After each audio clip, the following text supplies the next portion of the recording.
In today's math lesson, we're going to be looking at characteristics of quadratic functions and their graphs.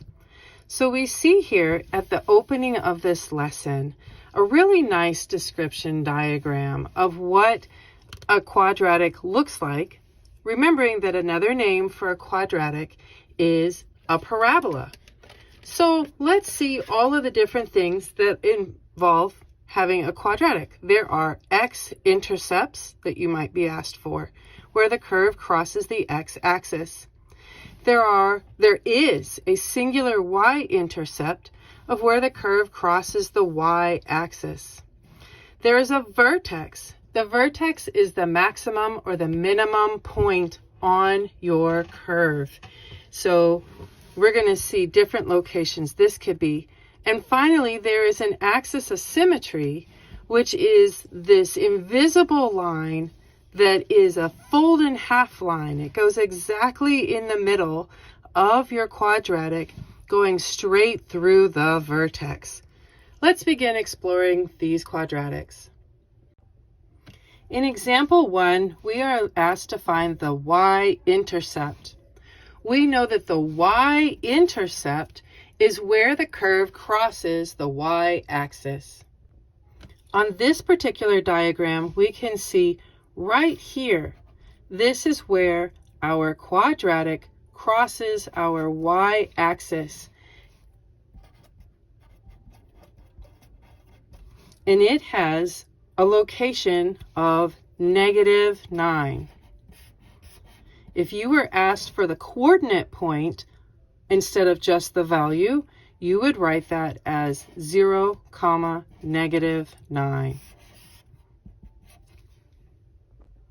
In our second example, we are asked to find our vertex. Let's discuss what that means. Your vertex will be either the highest or the lowest point of your curve. In this particular example, we can see that we have a highest point of the curve. Another way to describe a vertex is that it's the point where the curve changes the direction of travel. We see that illustrated here. On the left side of our quadratic, the curve is moving upward, and then after we reach the vertex and come down the other side, you are moving down the quadratic. So we change direction from moving upward to moving downward. The last piece of information about a vertex is that it will always be a coordinate point. It is an XY coordinate point. So in our particular example, we've found where the vertex is located. We've seen how it travels upward and then downward. So the actual final location is x equaling 1, y equaling 8. This is the actual address of our vertex. In our third example, we are being asked to find the axis of symmetry.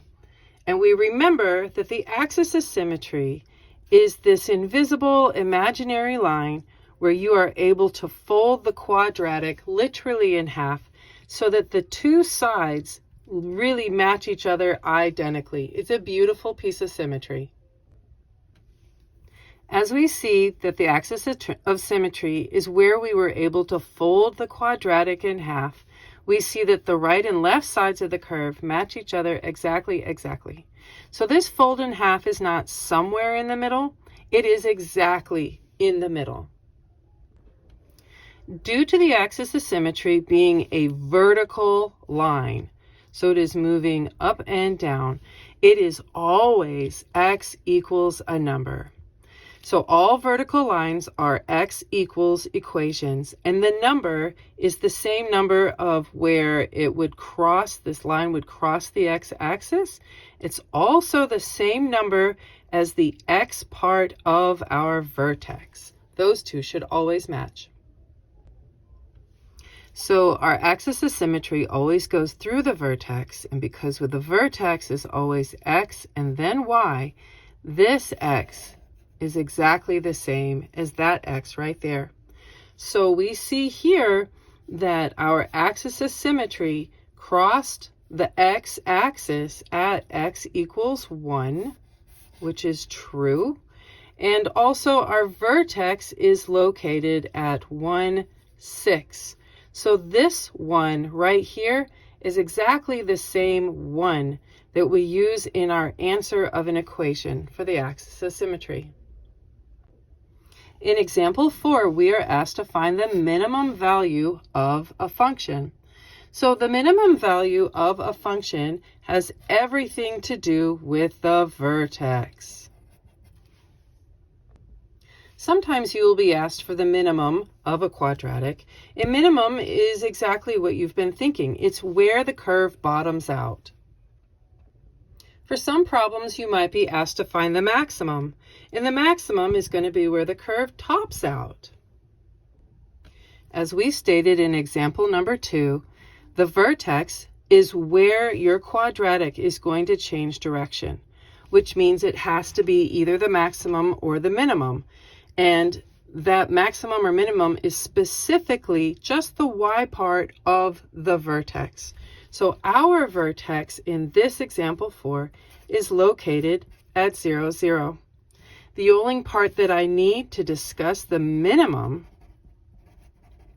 is the y value. So I just have a simple 0 for this example problem. In our 5th and final example, we are revisiting the axis of symmetry. The axis of symmetry is still exactly what we said in example 3 of the fold in half line that runs directly through the vertex of your quadratic. It is a vertical line. So let's go find our vertex. The vertex of this particular quadratic is located at the coordinate point 2, 4, and we remember that the axis of symmetry runs directly through the vertex, and as a result we get an equation that's very simple, very small, of x equals 2 for our axis of symmetry, because we use the x part of the coordinate point for our axis of symmetry.